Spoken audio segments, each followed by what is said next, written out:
Hello everyone, very good morning, and welcome to the technical session on building a prepared and resilient Central Asia.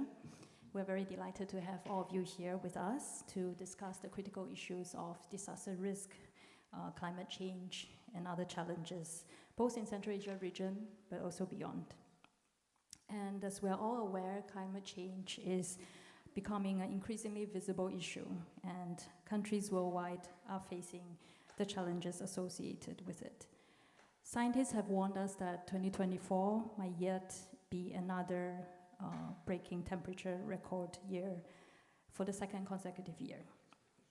And Central Asia is no exception to these challenges, facing a wide range of natural hazards, such as floods, droughts, extreme heat, earthquakes, and landslides.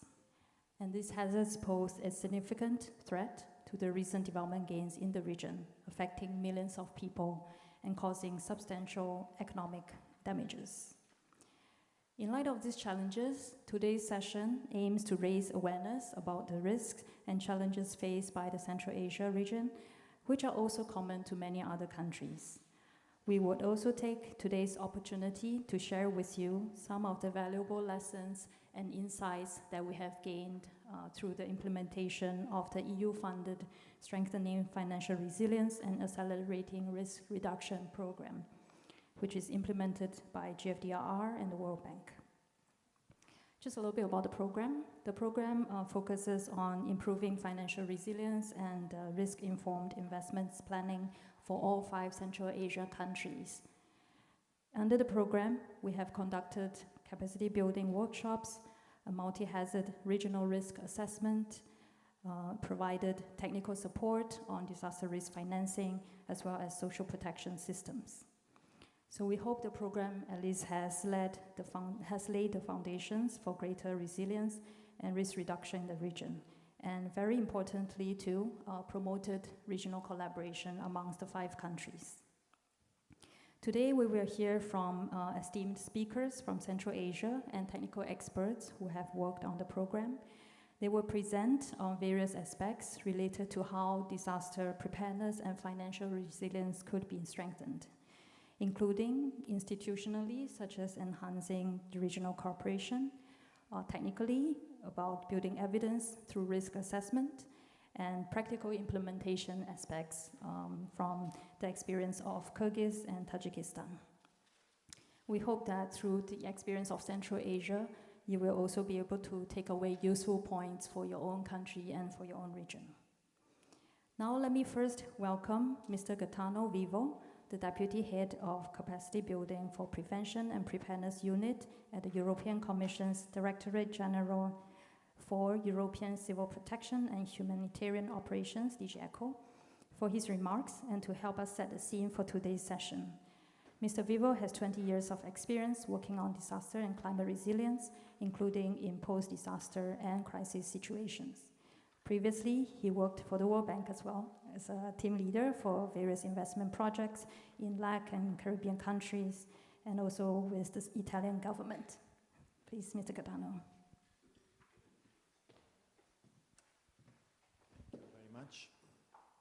Good morning. On behalf of the European Commission, I have the pleasure to welcome you all to this session on building resilience in Central Asia. As we all know too well, global warming is manifesting itself, we just heard it from Chi-Yun, in the form of extreme weather events all over the world, and the region of Central Asia is no exception to this. A wide range of natural hazards, flood, droughts, extreme heat, earthquake, and landslides are threatening human lives and are eroding the GDP of this region. Science is telling us that indeed 3 million people are at risk, and up to 1.3% of the regional GDP could be lost every year. And of course, these numbers may increase if no action is taken. What does this mean?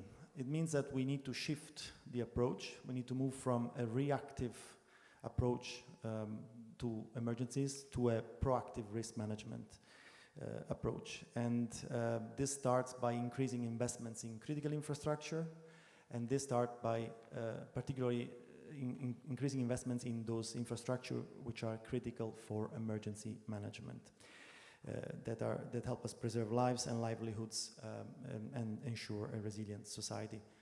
At the European Union, we see Central Asia and its countries as a very important and strategic partner, and we stand ready to support them to manage the challenges that climate change is posing to the region.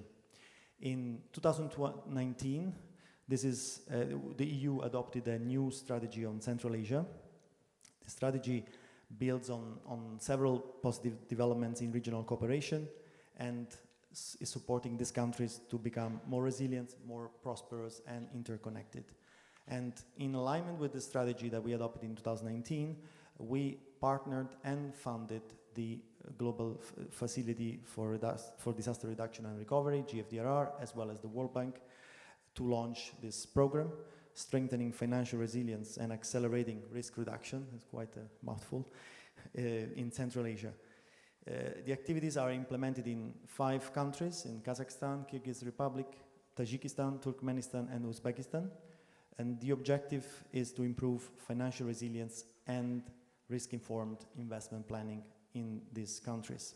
There are 3 operational components. The first component is about quantifying disaster risk. The second one is about increasing awareness and capacities for financial resilience. And the third one is about mapping exposure for improving risk analysis and also improving risk awareness. In the past 5 years, this program contributed to enhancing preparedness in Central Asia and also to promote regional cooperation across the region. Just a few headlines on the results achieved by the programs, which I'm sure we will hear more in a very few minutes. Capacity building workshop for DRM professionals and policymakers. The first regionally consistent multi-hazard risk assessment. A comprehensive technical support to evaluate a national social protection system and advancing some disaster risk financing solution in some of the 5 countries. So today in the session we will not only hear about the results of this interesting work, but we also try to distill some of the lessons that have been learned by this program so that they can be hopefully applicable and useful to other regions of the world. And in this respect I also wanted to add, I work for the Union Civil Protection Mechanism, which is a European framework of cooperation in disaster risk management across the EU member states. And beyond, we also have 10 other countries which are not EU member states. And in more than 20 years that we exist, we have collected a lot of experience in disaster response, in disaster preparedness and prevention. It's one of the success stories of the EU, and we hope that we can also share our practice and our knowledge with Central Asia. With that, I thank you for your interest in our work, and I look forward to a fruitful session. Thank you very much.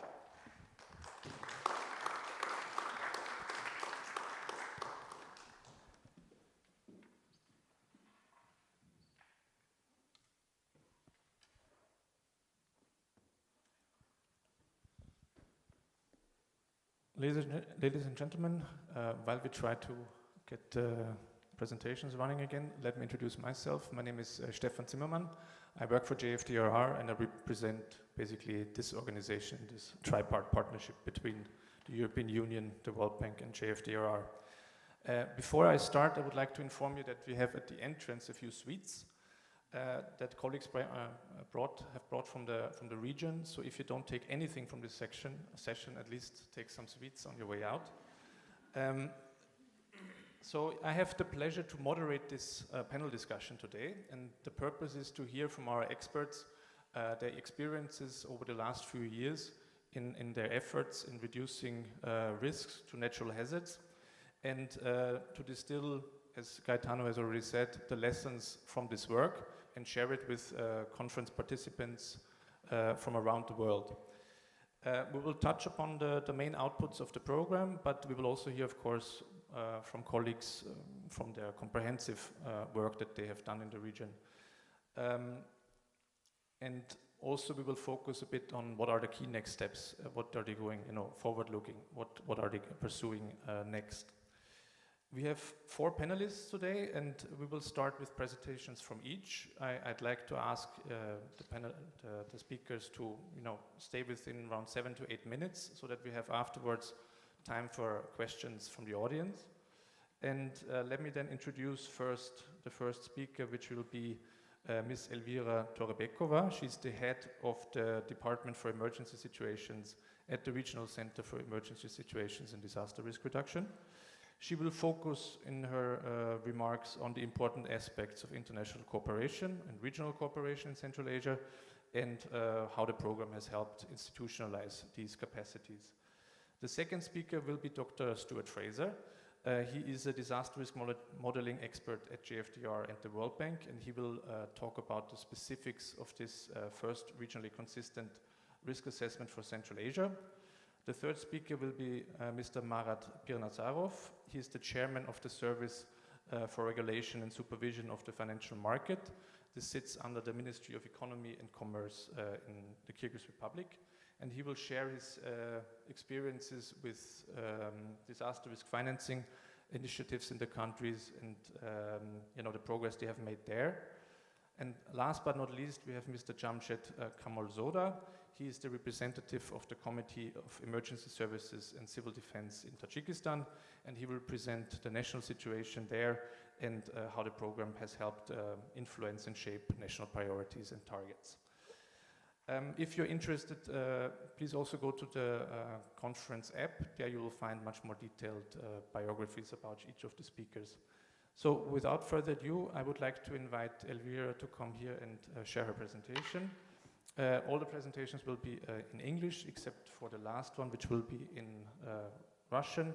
But my colleague Madina, which you can see here, she will help us then translate for those who are not so good in Russian like myself.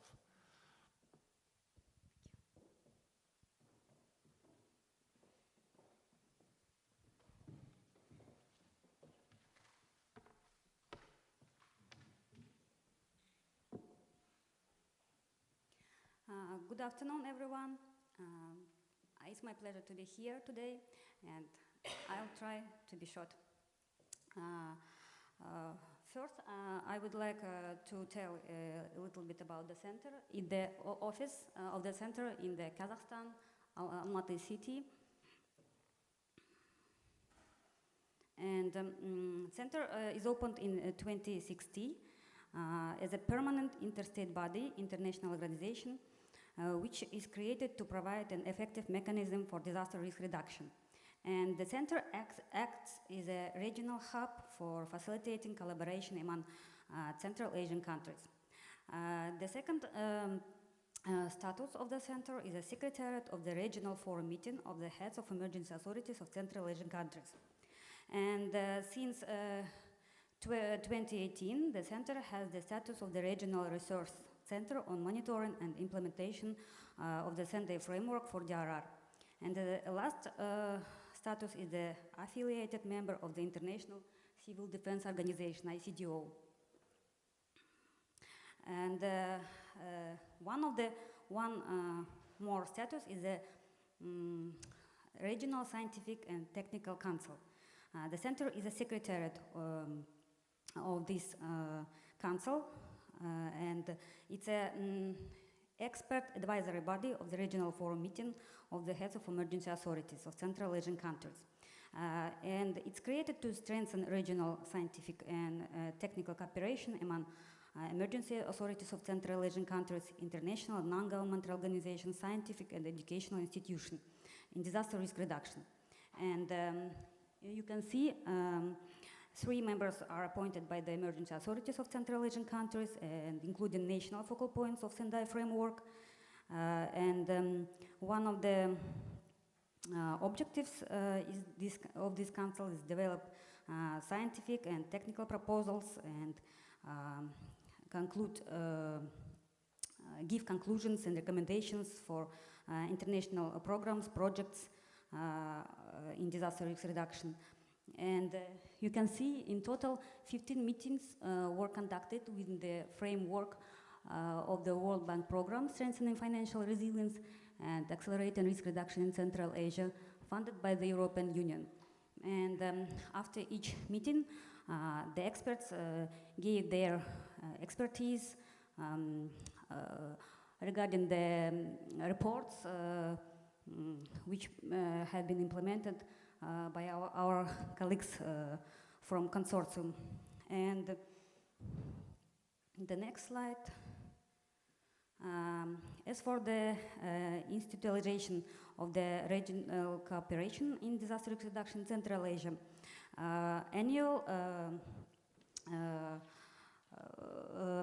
annual meetings you can see on the slide of the regional forum.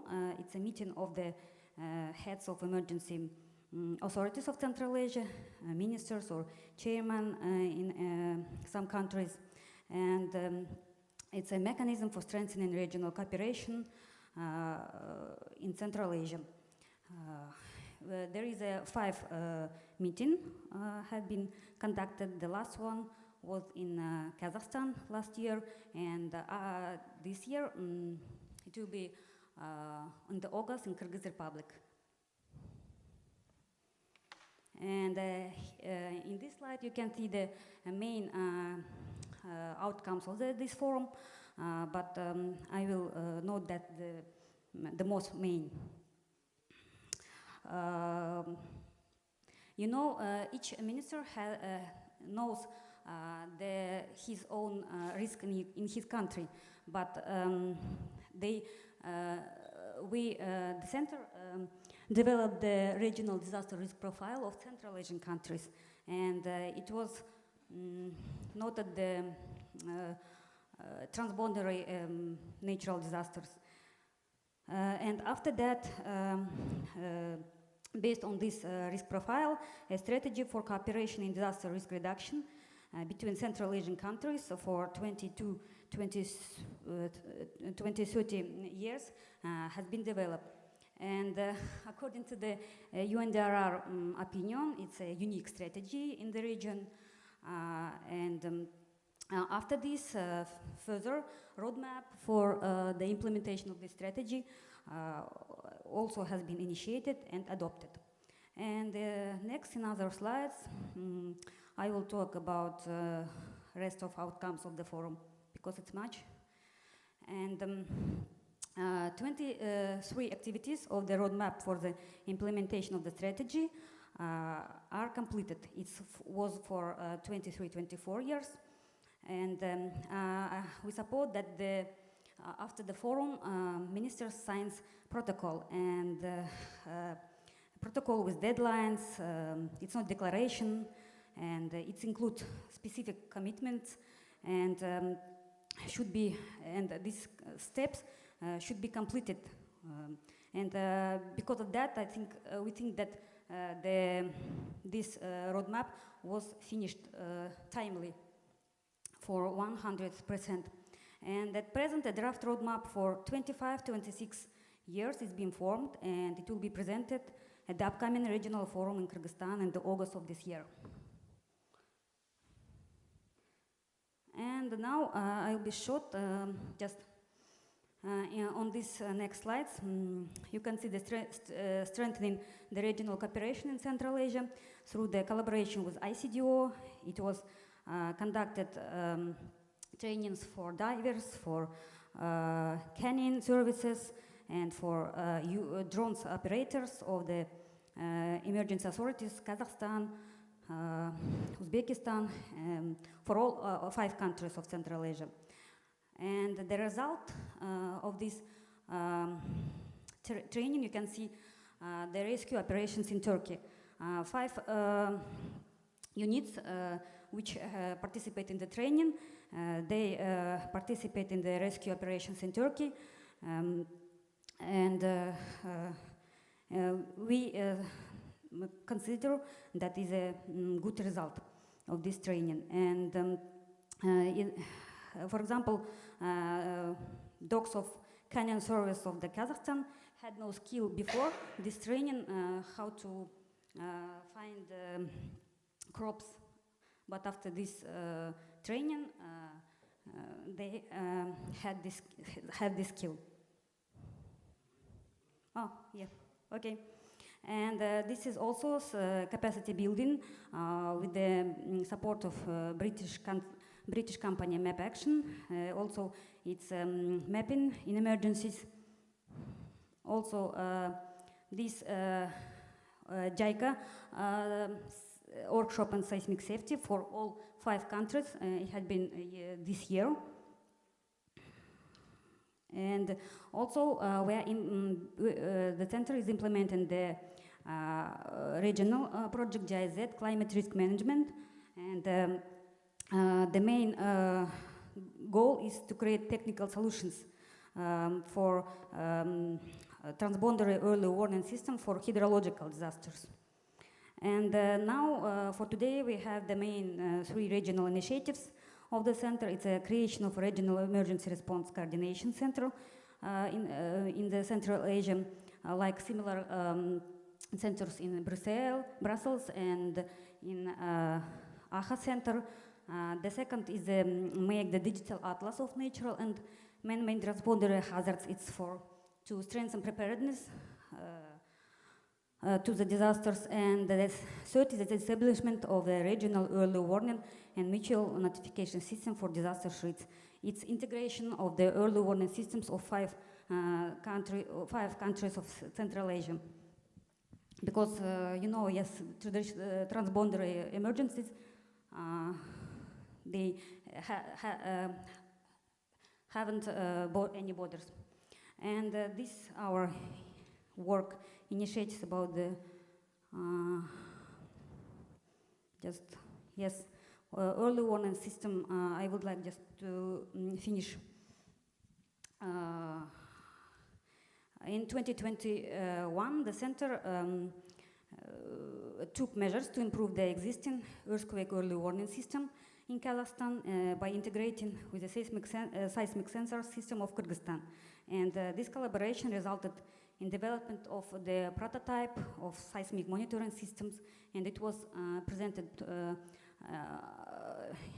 on the regional forum, and the ministers of all countries agreed to establish regional early warning system. And okay, and the last my slide, considering the significance of the public access to early warning system for various disasters, on November 10 last year, during the regional forum meetings, the ministers signed an appeal to UN Secretary General Antonio Guterres on the establishment of the regional warning system. It was the last step in the establishment of the regional early warning system. And that's all for today, our initiatives in regional cooperation. Thank you for your attention. Thank you, Elvira. A lot of important work that your center is doing. Thanks for sharing that with us. So, Stuart, over to you on the risk assessment, please.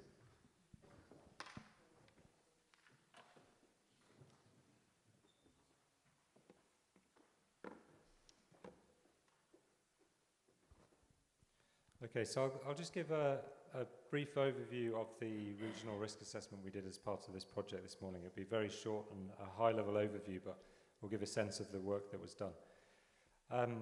So at the start of this project, the availability of risk information in the region was fairly limited. There was lots of work done on earthquake hazard. Previous projects had had quite a country-specific focus, and we found a lot less flood information than for earthquake. So this regional project was really designed to inform engagement on regional risk financing and insurance, emergency planning and DRM, so multi-purpose, but also to build capacity of local experts, institutions, researchers in mapping of exposure, so assets and their condition, their structural types, the development of risk information and the use of that information in DRM and emergency planning. So we had a big consortium working on this, led by Risk Engineering and Development, based in Italy, and they ran a consortium including international partners and a lot of local partners as well, shown on the top there. It was around a 2-year project, all in all, for the risk assessment. And the idea was to use consistent methods across countries to quantify transboundary effects. So lots of transboundary rivers, earthquakes occurring along borders with impacts across boundaries in Central Asia. So we were trying to capture the full effects of those events, whether it was across 1, 2 or 3 countries. And it included earthquake flood risk assessment and also some landslide scenario analysis as well, but a big component on developing new asset data sets as well. So on the exposure development, this was done on a regionally consistent basis to underpin the risk estimation. We're trying to develop knowledge of what is located where, whether it's the built environment or agriculture and population, understand the condition and the attributes around those assets that determine how badly they could be affected if an event occurs. So while we were going for regional consistency, we also had a lot of involvement from national partners who were bringing in information on building costs within country, specific typologies and the proportion of different types of buildings in those countries. So we retained that country-specific information while placing it within a regionally consistent method. So on the seismic risk assessment, this analysis was built on a lot of work of local seismological institutes previously. And the focus of this was really to harmonise some earthquake catalogues that existed in the region. So the issue there being different recording of magnitude and event characteristics in different countries and by different institutions.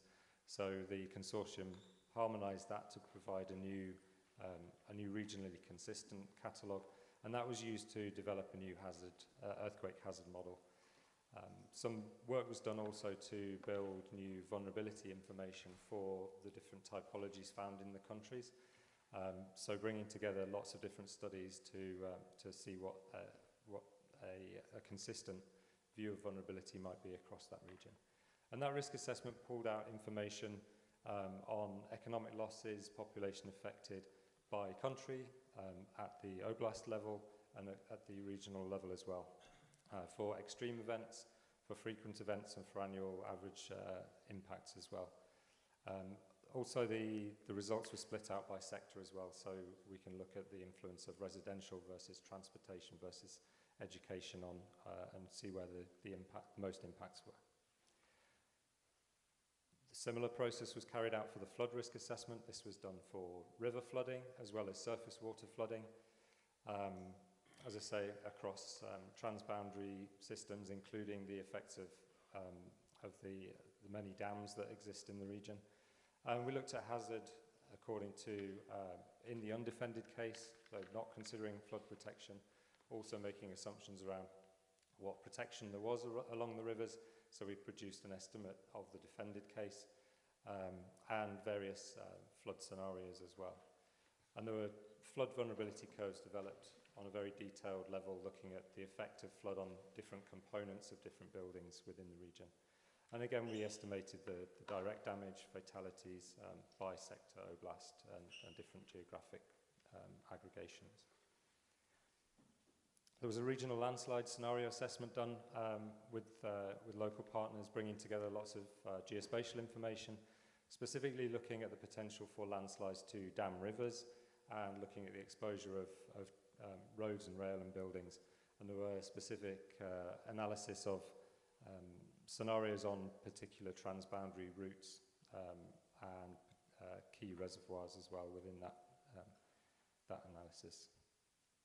One of the main things has already been mentioned several times, the capacity building. So there were a lot more workshops and longer workshops in this risk assessment than is usually done in these assessment projects.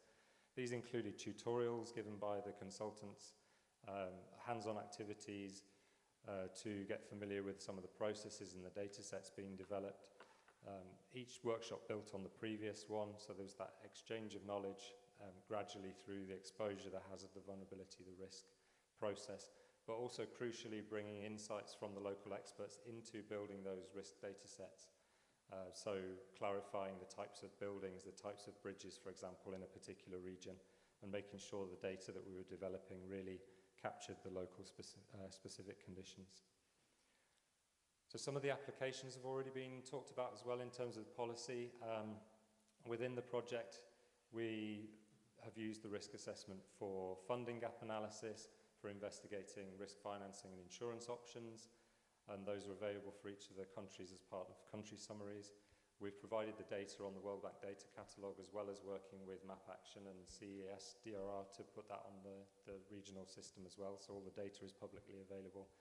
And very recently we've been using the data in a rapid damage assessment.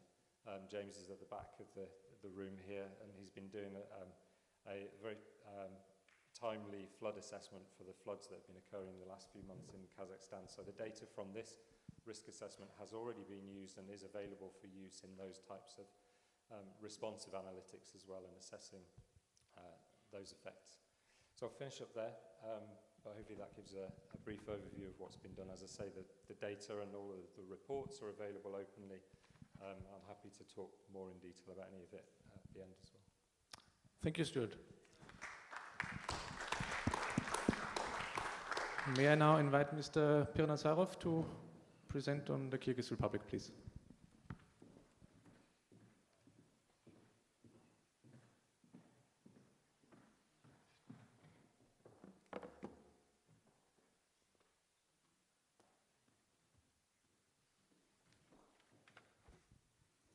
Hello everybody.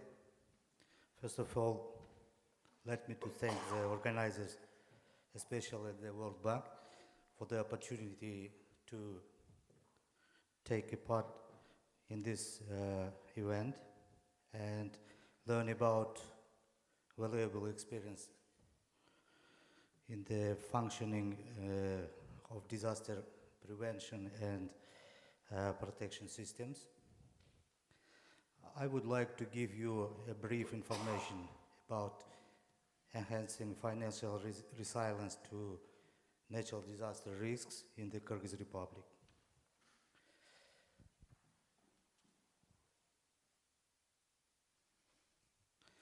The Kyrgyz Republic is exposed to frequent natural disasters.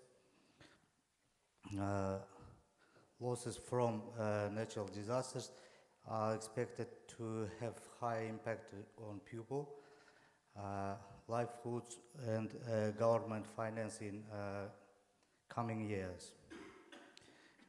In response to these problems, the Kyrgyz Republic became the first in Central Asia to introduce mandatory insurance of residential premises against fire and natural disasters. Law of the Kyrgyz Republic on mandatory insurance of residential premises against fire and natural disasters was adopted at July 31 on 2015. As of today, there are 16 insurance companies in Kyrgyz Republic, and 10 of them have capitalization from domestic capital, and 6 of them have capitalization from the non-residents. The mandatory insurance program became a significant step in the development of the insurance market and ensuring social protection of the population. This program, with its social goal, also aims to transfer risks to the insurance market. To implement the program, the state there was created this state insurance organization, CIO, and since 2016, private insurance companies couldn't sell policies at low tariff rates. To fully implement this law with the support of the World Bank, there was started the project enhancing resilience to natural disasters risks in Kyrgyzstan. This project has been implemented since 2018 together with the CIO and Financial Supervision Service on Financial Market. The main goal of project is increasing the level of insurance services and building the capacity of the CIO and private insurance companies to operate independently of state funding through improving insurance operations and enhancing the capacity to transfer risk to global reinsurance markets. This will reduce the financial burden on the state budget in case of natural disasters by decreasing the dependence of homeowners on state financial assistance. Additionally, the project aims to implement a modern web platform for underwriting and claims management. The main risks of the project include developing an insurance model of a probabilistic earthquake risk model for the insurance market of the Kyrgyz Republic, procuring actuarial services to establish tariffs, developing a reinsurance program, strengthening the approach of managing insurance claims.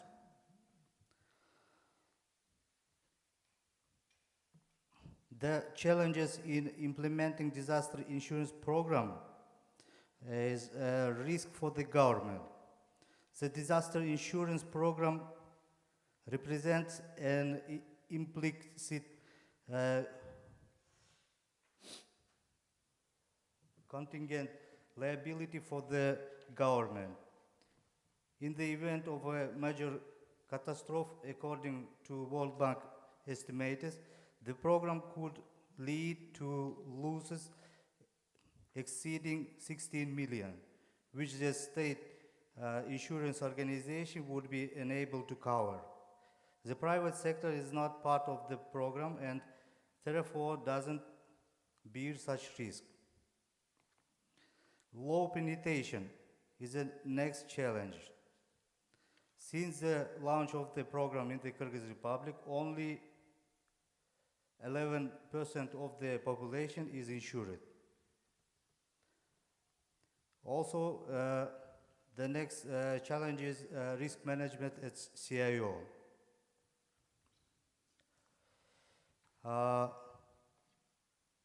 Establishing of an insurance pool. The regulation on the insurance pool for compulsory insurance of residential premises against the fire and natural disaster was approved by the resolution of the government of Kyrgyz Republic on 2023.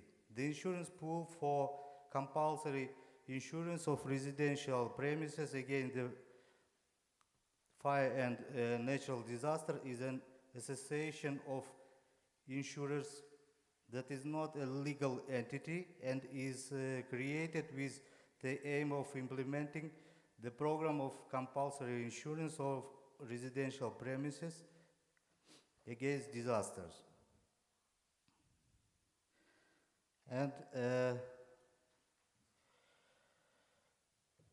least the program, the regional program, strengthening financial resilience and accelerating disaster risk reduction in Central Asia, implemented by the World Bank, and the Global Facility for Disaster Reduction and Recovery on behalf of the European Union is crucial for the Kyrgyz Republic.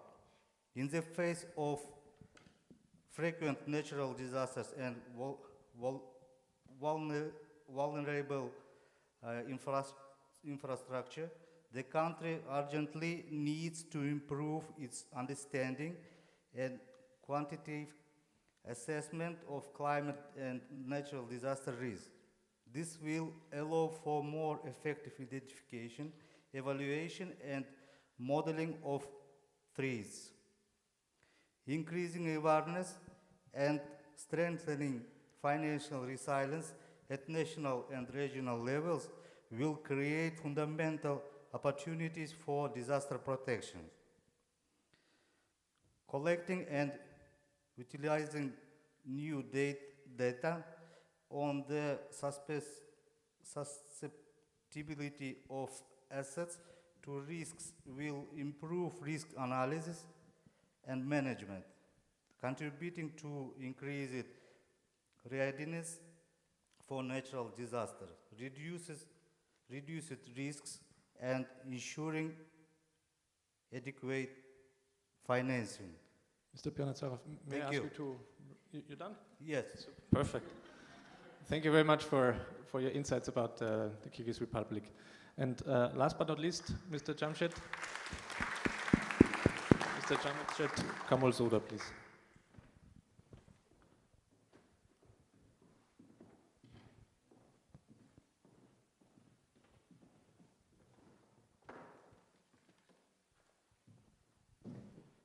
Уважаемые участники, позвольте прежде всего поприветствовать всех на этом важном международном мероприятии и поблагодарить организаторов за приглашение для участия в ее работе. Dear participants, many thanks for attending this conference and welcoming us to this forum, and appreciate you being here at the session. Сегодня мы собрались в целях обсудить на этом мероприятии вопросы повышения осведомленности о рисках стихийных бедствий и климатических проблемах в Центральноазиатском регионе. We got together at this session to talk about the issues that Central Asia is facing with regards to disaster risk and climate risks. Поделиться уроками и знаниями, полученными около 5 лет поддержки программы укрепления финансовой устойчивости и ускорения снижения риска в Центральной Азии при поддержке Всемирного банка, Евросоюза и Глобального фонда по СРБ. And share the knowledge and lessons learned throughout the program of 5 years that was supported by the generous EU funding, as well as the GFDRR and the World Bank within the region. Ежегодно в Таджикистане происходят опасные гидрометеорологические явления, в результате которых наносится большой экономический ущерб населению и экономике страны. К сожалению, существенно возросло и под воздействием изменения климата количество разрушительных природных стихийных бедствий в виде паводков, наводнений, селевых потоков, схода снежных лавин и оползней и других геологических и гидрометеорологических процессов. Unfortunately, annually the disasters hit the countries of Central Asia more, and that brings a lot of the economic losses to the countries.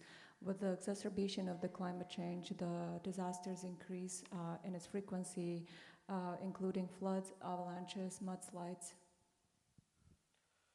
Бедствия, причиняя огромный социально-экономический и экологический ущерб, в свою очередь препятствуют устойчивому развитию страны. Согласно данным Комитета по ЧС, за более 25 лет произошло около 4000 случаев бедствий с общим экономическим ущербом, составляющим более $600 миллионов США. The disasters that are happening within Tajikistan, according to the stats of the Committee of Emergency Situations and Civil Defense, for the past 25 years, almost 4,000 disasters occurred, and the economic loss of those disasters was more than $600 million. Наиболее распространенным и ущербным видом стихийных бедствий в Таджикистане являются землетрясения с цели и наводнения, а также лавины. The most of the damage is caused by the earthquakes, as well as the mudslides and the floods. Ежегодно правительством выделяются большие финансовые средства, и значительная часть этих средств направлена на переселение населения из опасных зон, оказание им материальной помощи, а также на проведение берегоукрепительных работ. A lot of the funds are dispersed by the government throughout the year to fight the disaster risks, that majority of which goes for moving the population to safer places, as well as supporting them financially and strengthening the riverbanks. Проводятся работы по изучению мониторингу состояния и ситуации вокруг потенциально опасных зон, ледников и прорывоопасных озер. As well as the government is spending money on monitoring the situation around the glaciers and the high maintenance lakes. Наше мероприятие бесспорно предоставляет возможность для регионального обмена мнениями, и кроме того, наш диалог согласуется с инициативой Генерального секретаря ООН «Раннее предупреждение для всех», целью которой является защита каждого человека на Земле с помощью систем раннего предупреждения к 2027 году. While our session is for exchange of knowledge and lessons, the program or the work within Tajikistan is also supported by the initiative under the Secretary General of the UN, Early Warning for All, where Tajikistan has been chosen as one of the 30 countries. Пользуясь случаем, хотел бы рассказать об опыте Таджикистана в использовании данной и реализации этой инициативы. Таджикистан был принят в группу из числа 30 стран для реализации данной инициативы. Taking this opportunity to also talk about this initiative, where, as I said, the country has been chosen as one of the 30 countries within the world. Правительство Таджикистана с заинтересованными сторонами начало реализацию данной инициативы в прошлом году в августе месяце. The government of Tajikistan has started the work under this initiative last year in the month of August. И уже со всеми заинтересованными сторонами было принято решение, что будет разработана дорожная карта для реализации данной инициативы, а также было принято решение, что это будет обсуждаться в рамках национальной платформы по снижению риска бедствий. With all the stakeholders, there have been a roadmap approved, and they were agreed that all the activities will be implemented under the DRR strategy of the country. Были определены ответственные министерства по 4 компонентам данной инициативы. Это Комитет по ЧС, Комитет по охране окружающей среды, Комитет по телевидению и радио, а также Общество Красного Полумесяца. As you see on the slide, there are 4 different committees that were appointed for different pillars, and that's Committee on Emergency Situations and Civil Defense for Pillar 1, Pillar 2 for Committee for Environment Protection, Committee for TV and Radio is responsible for Pillar 3, and Committee of Emergency Situation is also responsible for Pillar 4. Таджикистан принял ряд усилий для перехода от реагирования к предупреждению и реализации Сендайской рамочной программы по СРБ. Среди основных можно отметить утверждение национальной стратегии по снижению риска бедствий, а также принятие среднесрочной программы на период до 2028 года и плана ее действий. So within the programs that Republic of Tajikistan has adopted, that's one of them is National DRS Strategy for the years of 2018 to 2034, as well as the midterm program that is lasting until 2023, or 2028, apologies. В Республике Таджикистан в настоящее время успешно реализуется ряд крупных международных проектов при поддержке стран-доноров и партнеров по развитию, в том числе Всемирного банка, которые направлены на строительство новых современных центров управления кризисных ситуаций в городе Душанбе и в областных центрах, строительство центров по подготовке водолазов и кинологов, а также разработке мобильного приложения под названием SOS «Предотвращение, защита и спасение» на платформе iOS и Android. So there has been a lot of projects that are implemented by international organizations and other development partners, including the World Bank. One of them is the construction of the new center for crisis coordination within the city of Dushanbe, as well as the other regional cities. And there's also the construction of the synologies and the training center and others. В завершении своей речи я еще раз выражаю организаторам Всемирному банку, Европейскому Союзу, Глобальному фонду по ДРР благодарность за организацию проведения нашего мероприятия и уверен, что мы достигнем в рамках нашей совместной работы в ходе реализации программы укрепления финансовой устойчивости и ускорения снижения рисков в Центральной Азии более масштабного результата повышения финансовой устойчивости и совершенствования инвестиционного планирования с учетом рисков в Центральной Азии, в частности, количественная оценка рисков стихийных бедствий, повышение потенциала по выявлению рисков в регионах и обеспечение осведомленности и предоставление возможностей для финансовой устойчивости.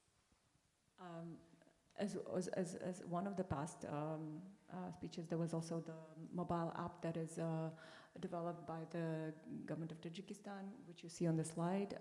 It is on the platform of iOS and Android.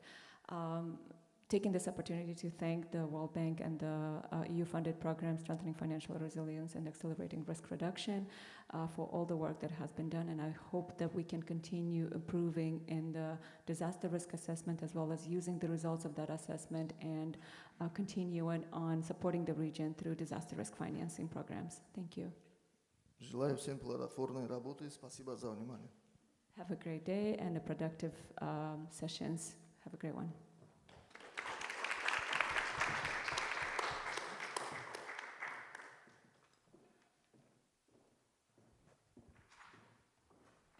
Thank you very much to our speakers and also for sticking to the time.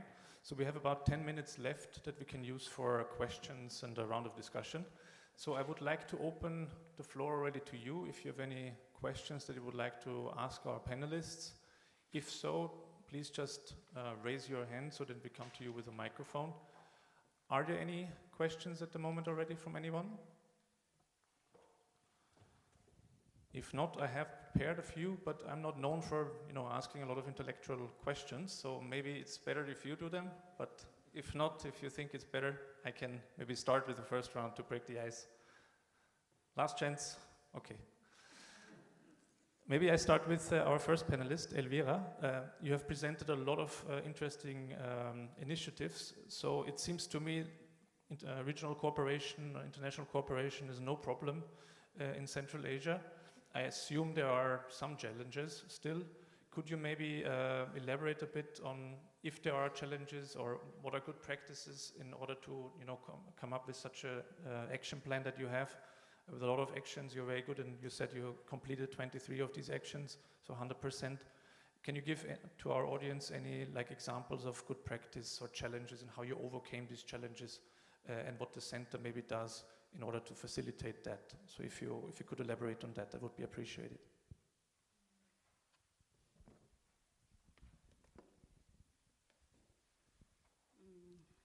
If not anything, everything could be ideal, yes? We always present the best of our practice, but there are not many, but we have gaps, challenges.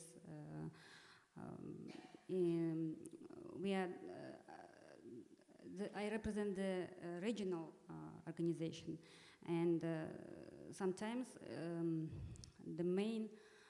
always the main challenge is the limited financial resources you have to implement some projects. Because, for example, if as for Kazakhstan, the budget of the government of Kazakhstan has resources to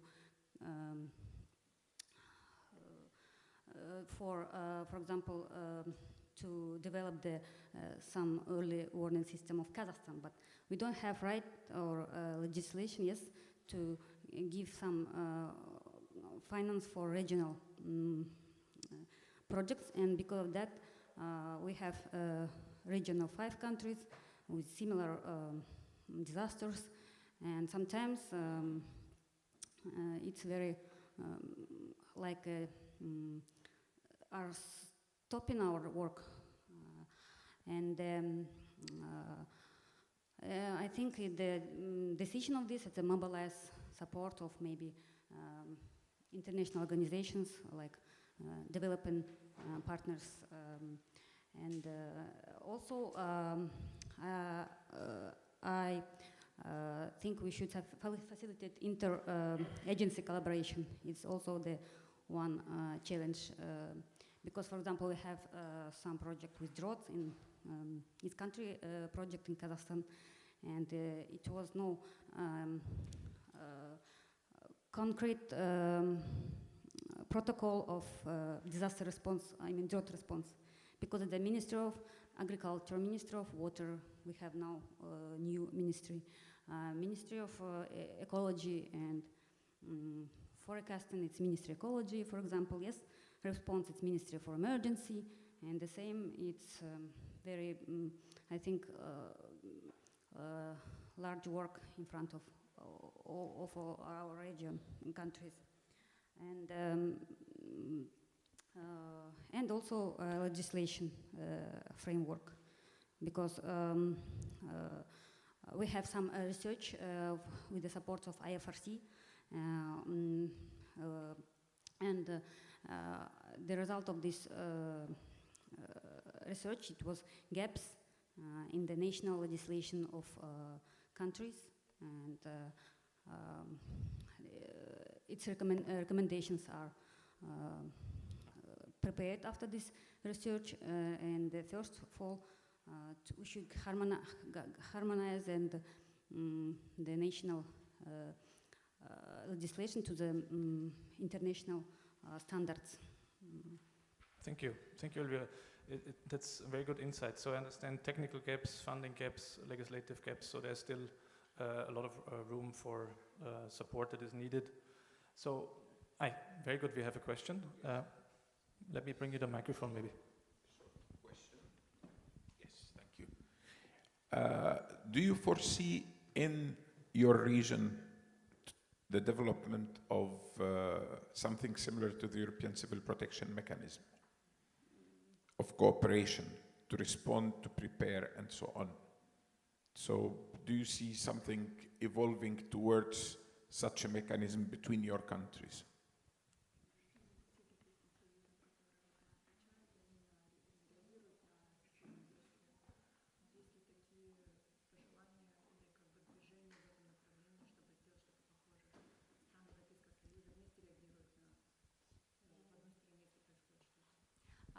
In 2021, by the decision of our ministers of Central Asia, for emergency situations ministers, I mean, it was adopted the regulation on the regional coordination mechanism. It's adopted, but in the practice, it's not. We are just trying to. It will be work in the case of emergency, but we try to make some simultaneous exercises, or how it will be work before the emergency, yes. And now, what the first step, it was we had regional workshop last year with the support of IFRC, and all representatives of emergency authorities of Central Asia realized the importance of the creation of the response regional center for humanitarian assistance in Central Asia, like IRCC, and we studied the, I told yes in my presentation, we studied the work of the IRCC, AHA Center, and we have some steps, little steps by steps, and next week the European Union DJ ECHO head will come to our center, and I think after this meeting we'll have some steps for future cooperation. Super, thank you. Are there more questions from the audience in the meantime? Yes, one, Gaetano, please. Very quickly, I was wondering if in the recent years, in the recent disasters that the regions has experienced, if there was any occurrence of countries helping other countries in the region, and you know, if that happened, and if there was any lessons from this, you know, mutual support during, after a disaster or during a disaster within the region of Central Asia.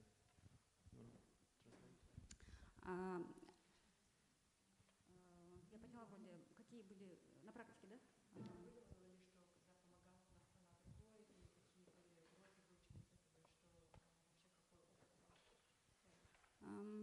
If to say honest, I have been working there, yes, in the center that time, but it was the Uzbekistan, yes, breakout, Sardoba, and that time the center was a like bridge between governments and international organizations, and we have access to the government because they have not access to the government needs. And for example, if to say about the flood on this year in the Kazakhstan, also you know the global mechanism UN and the UN resident in Kazakhstan, she is the chairman, yeah, during in the case of emergency, and they have a special team. And this year we participate in all these meetings, and we help to forward the assistance from international organizations to the affected population of Aktubinsk region, Aktober region, and this year also we have some humanitarian operation related with the floods in our country. For example, we have some experience in the framework of the one project with UNICEF. We prepared some store for humanitarian kits for about 1,000 people. It was prepared before, yes, emergency, and when the flood is happened this year, it was ready to provide population with the sanitary-hygienic yes, sanitary kits, and it was some example. Great. Thank you, Elvira. Any other further questions from the audience? Otherwise, I would like to thank you, Elvira, for all these elaborations. Maybe I bring it the next question a bit down to national level. So we have heard about the risk assessment. Stuart, you presented how it's been used. It has been used recently also in post-disaster contexts. And we have heard from national colleagues that how it has influenced the policies. But Stuart, can you maybe say something about the validity of this risk assessment? We have just uploaded it on the website. How many years can organizations, national governments use it? When do you think we should do an update? Something about this, please. Okay. I mean, every risk assessment will become out of date fairly quickly if there's lots of rural to urban migration, lots of urban development, lots of change in a dynamic sort of environment. So I think we should revisit to see whether it's still valid quite frequently, but obviously it's a big investment to do a full risk assessment. So at that point decide which components maybe need updating, but maybe every couple of years revisit and just check in that it's still valid, or whether it's giving results that we're not expecting. But things change all the time. Risk is really dynamic, right? So we've got to keep checking whether it's still valid. But I would assume that after the chunk of work is done, the updating is less intense than it wouldn't take 2 years again. Yeah, ideally, CESDRR would own a risk assessment and constantly update the information and keep it a live view of risk, but that requires lots of funding and capacity, which often isn't available to do. Okay, thank you. I see we're nearly 10 minutes over, and I don't want to keep you from your lunch break. Any last burning questions that you would like to ask our panelists? No? Okay. 3, 2, 1. Then thank you very much for coming to our sessions. So on this session, again, there are suites on the exit from Central Asia. Please take them and enjoy your lunch break, and thanks for coming.